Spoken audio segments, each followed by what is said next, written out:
Darling, you send me, I know you send me, darling, you send me. Hey everyone, welcome back. I hope your projects are going great. In today's episode, we're going to be actually being able to shoot the zombie since we can not harm him at the moment. We can just have him chase us. And we're going to make it look and feel good. So, first thing we want to do is open the physics asset of this zombie here. And the reason we're doing this is because we're going to be using the physics asset also as the hitbox. So let's go into our AI. Our physics zombie, and here we have our hitbox. Now it's not perfect. This generated hitbox isn't so bad, but we can make it better. I'm not going to spend a ton of time making it perfect, but I do want to match it up a little bit. So I'm going to use this one as the head hitbox, which will be important, and I don't want this to be so big. So I'm going to scale this down to maybe a sphere, and then decrease the radius of this sphere. So if we go into the body setup primitives, capsules, we can turn down the radius to something like maybe 10. And then I'm going to change this to world space and bring this straight up. And that's a little too small for me, so I'm going to do 15.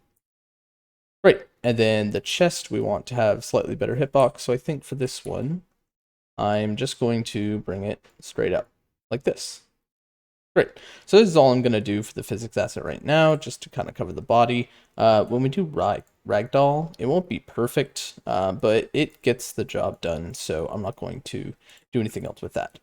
So let's set up our collisions first. So let's open up our AI zombie here. And the first thing we want to do is make sure this capsule is not blocking our fire. So we use a visibility line trace with this. So let's select the capsule and go down into collision. And in the collision presets, you might see that visibility is set to ignore. So we're actually fine with that. We don't have to worry about it because this is the line trace that we're using for our bullets.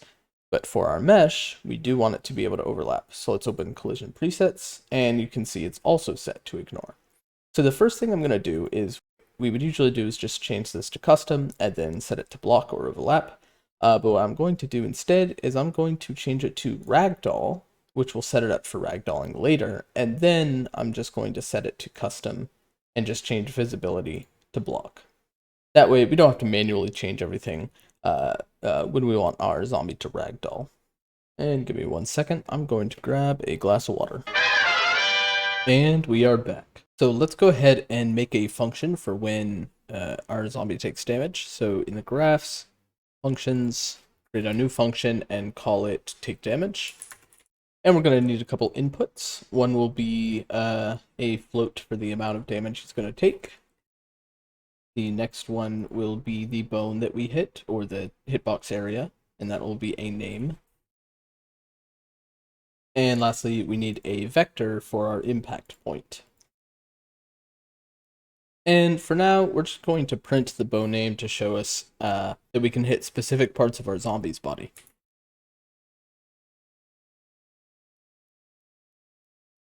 Now let's go into our first-person character and make sure we call that function when we fire at our zombie.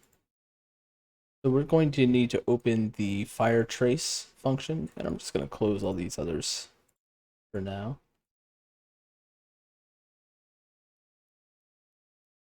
And we kind of have a bit of a mess here, so I'm going to clean this up real quick.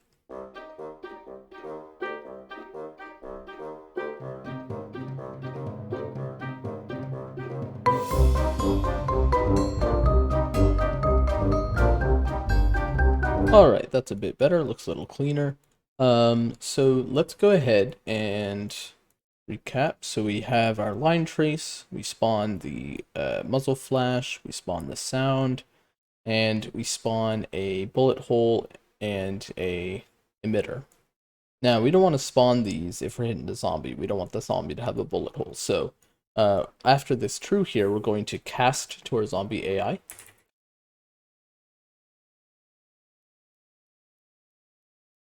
And the object will be our hit actor from the what our line trace hit. And if we do hit our zombie, this cast will be successful, and we want to call the take damage function. You don't have to worry about amount just yet, we'll get to that later, but let's go ahead and plug in the bone in the impact point. So the bone name will come from the hit bone name right here, and the impact point will come from the impact point right there. After that, we just want to continue on to our decrement ammo. Now, if we did not hit our zombie, this cast will fail, so then we can just go straight back up to the old code where we spawn a regular emitter. Great. So let's go ahead and test this, because it should be able to detect when we hit our zombie now, and it should print the bone name that we hit. So if you look in the upper left, I'm going to actually let him get to me because it's easier to hit. Go ahead and shoot his foot right here. See how it says left foot on the side? His chest should say spine or hips. And his head should actually say spine too, because that's the bone this one's connected to. Yours might say head. And then we can also try to get one of his arms. Yeah, right arm. Alright, so that's perfect, because then we can change the amount of damage we deal due to which bone we hit. You'll also notice the bullet holes did not spawn on our zombie, which is just as intended. So, of course, we need to actually take health away, but neither of our characters, him or me, actually have any health. And I'm going to make what's called a blueprint component for health, so that we only have to write the code once, and we can apply it to both characters. So in the content, I'm going to make a new folder called blueprints. Open that up, and I'm going to make a new blueprint class actor component, and we can attach this to any actor. Just going to call that BPC health, open it up, and we can just add code in here. We're going to need two variables for our current health and our max health.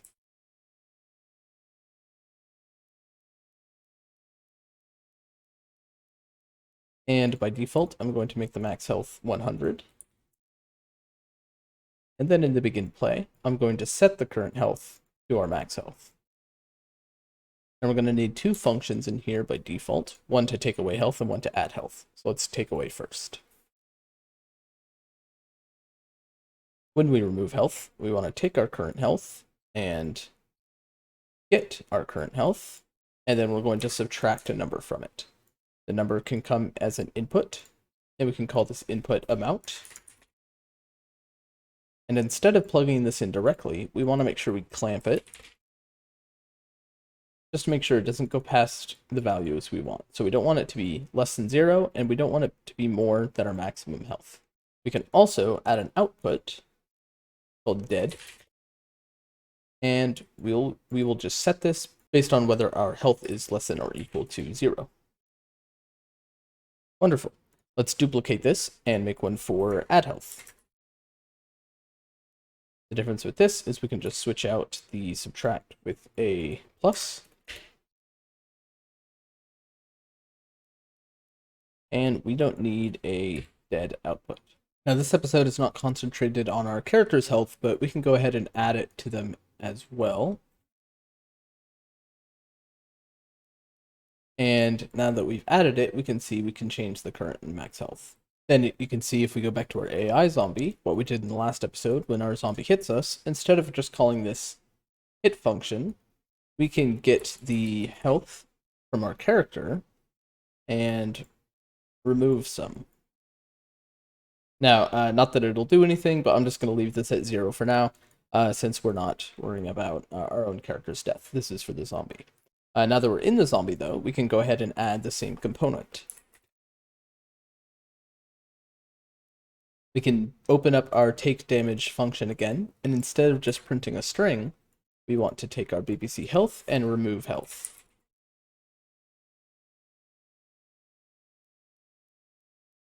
We can plug in the amount to the amount, and if they're dead at the moment, let's just destroy the actor.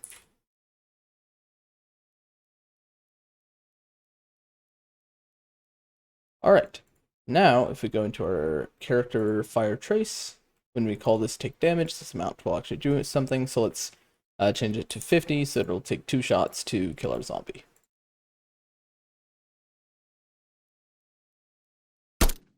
1, 2, and our zombie disappears. So we know that it's working, which is great. Now, obviously, we don't want a set amount each time, and we actually want the amount to be based off what gun we're using. So let's go ahead and open our weapon master blueprint. And we're going to need a new variable called damage. Make it a float, and I'm just going to make the default 50. And then you can go ahead and go into all your subclasses and make different amounts for each. So the one I usually use is the AR4, so maybe I can open this one and change damage to something higher, like 75. Now back in first-person character fire trace function, instead of a set amount, we want to get our equipped weapon, get its damage variable, and plug that in. Great. So now, based off what weapon we use, is how much damage will be applied. But that's not the only thing we want. We want it to be multiplied whether we hit the head. So back in our AI zombie, when we're removing health, we don't want to plug this in directly. I'm going to go ahead and get a select node.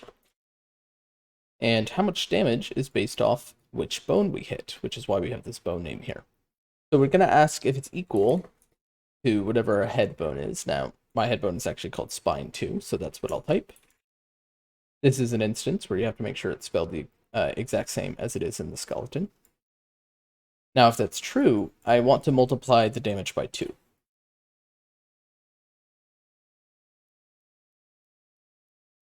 So when I get a headshot, it does double the damage.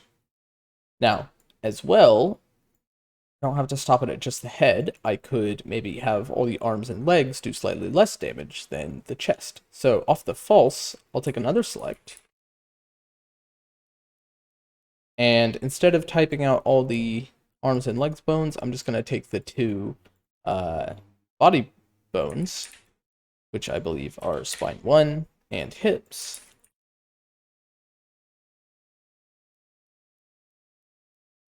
And if it's either of these, then we'll plug in the amount directly. But if it's not, and it not being any of these means it has to be a limb, because that's the only thing left, I will multiply by 0.8. Slightly less damage for arms and legs.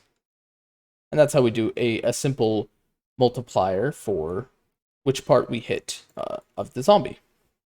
Now I'm going to delete the destroy actor, and I'm going to print how much damage we do to the zombie to test this. Let him get right up, and let's shoot his foot, and it does 40 damage, his chest 50, and his head 100. Now we can switch out for, I believe this is the one I made stronger, so let's do chest first. Oh, it's not the one. Which one did I do? Right, it was this one. So 75 chest, 60 leg, 150 head. Alright, so let's give him a better death than just destroying the actor.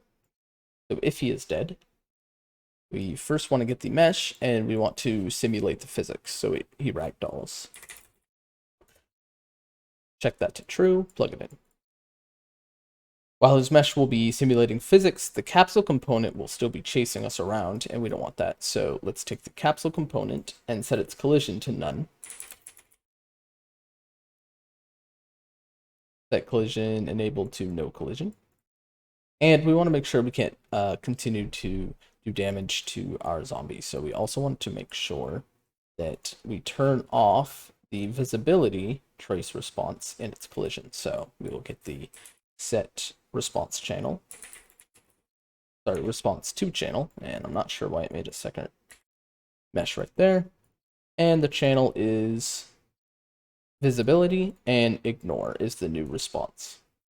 After a while, we want the dead body on the floor to disappear, because they can pile up and eventually that could crash our game. So after this, we can set its lifespan. And I'll just make it something like 10 seconds. Let's go ahead and test this real quick. And our zombie should ragdoll.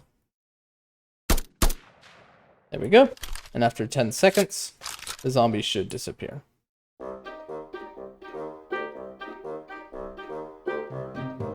And there he goes. Perfect. To make it a little more realistic, we can also add an impulse based off where we shoot him when he dies, so he kind of falls in that direction, or at least his body gets moved at that point. So let's do it before the lifespan, because I just want to add that last. I want to add an impulse, and we're adding it to the mesh. And the bone name will be the bone name from our input. So he's moving the bone back that we hit. And the impulse direction will be our impact point multiplied by a very large number. So plug that in. We're going to convert this to a float. We just can multiply it by one number. And we want to make it negative, so it goes in the opposite direction. So, away from our gun. And I'm going to do something like 10,000.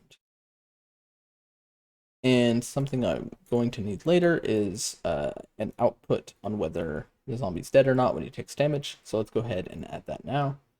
So make it a Boolean, call it dead, and remove health. Is he dead? If that's false, just plug this in, copy it, and after all this, he is dead. So we will set this to true.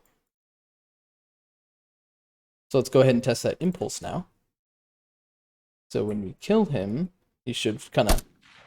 Oh, well, he just disappeared. I must have done something wrong. 1 second. I found my mistake. So essentially, we had to set something crazy like 10,000, which is what it's supposed to be. But here in the impact point, if we go back to the first-person character, I plugged in the impact point instead of the normal. Now, obviously, that's misleading because I called this impact point, but normal is actually what we want, and this is going to give us a more realistic backlash, and we're going to need a much higher number for something like that. So let's go ahead and test it now. And when we kill him, he kind of gets thrown back based off where we hit him. So we can try his leg. You can see his leg is pushed back, and we can try his head. And, he gets pushed back. So it's a bit more of an improvement.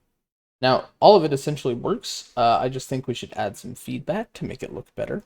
So I have a Hitmarker that I made in Photoshop that you can download from the description or make your own. I'm going to import that now.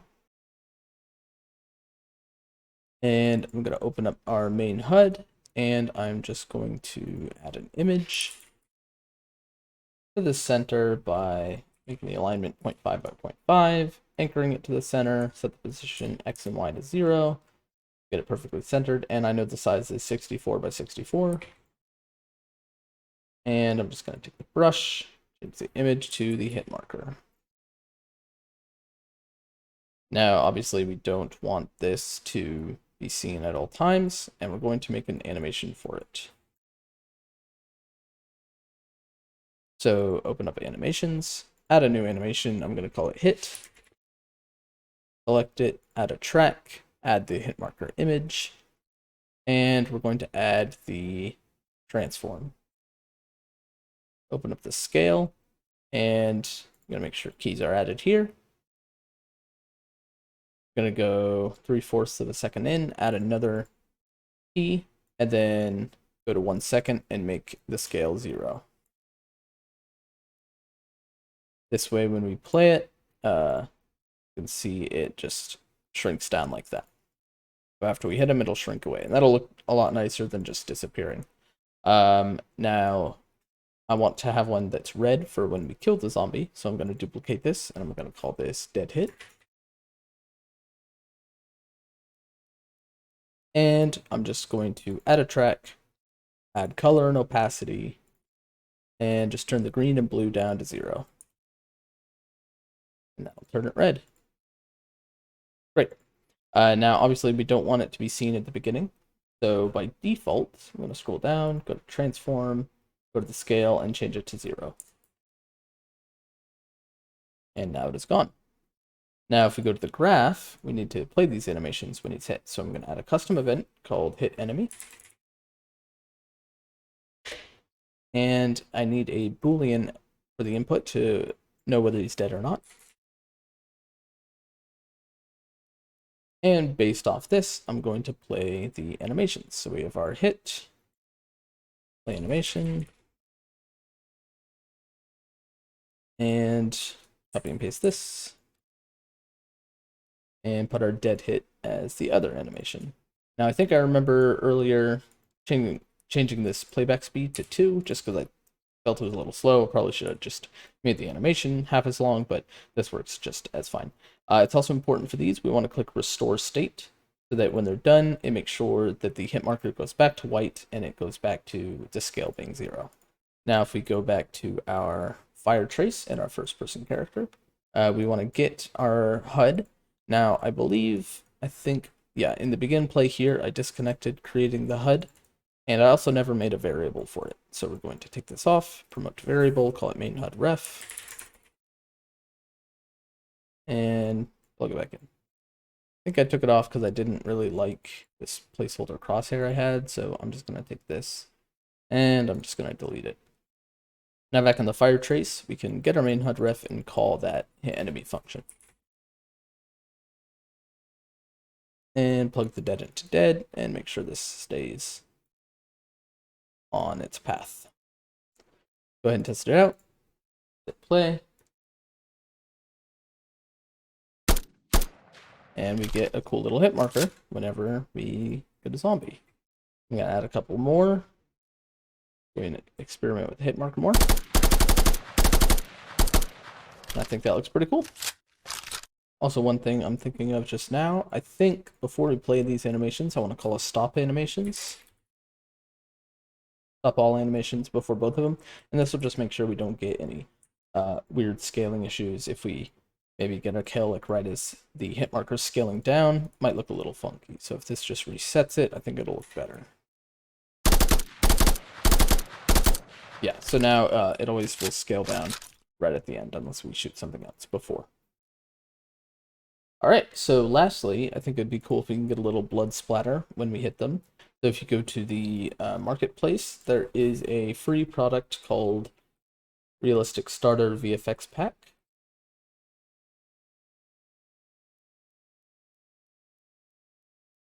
And click free to make sure I'm getting the right one. Yep, this one right here, volume 2. And this one has a blood splatter in it, so I went ahead and I'm gonna add it to my project. And now that it's in there, if I go to content, I have it right here, particles, blood, and it is made with Cascade, the old one, but it should work just fine. Back in the fire trace, after we hit our zombie, take damage, play the hit marker, we want to spawn an emitter. I'm going to choose spawn emitter attached. The component we want to attach it to is the zombie's mesh.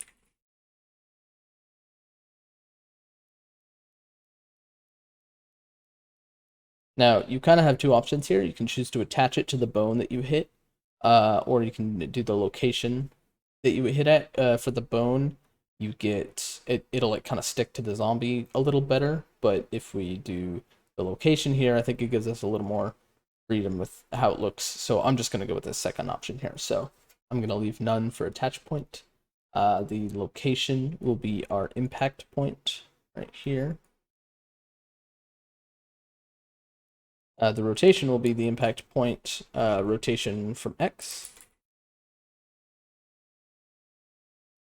Get rotation, no. I dragged it out the wrong way.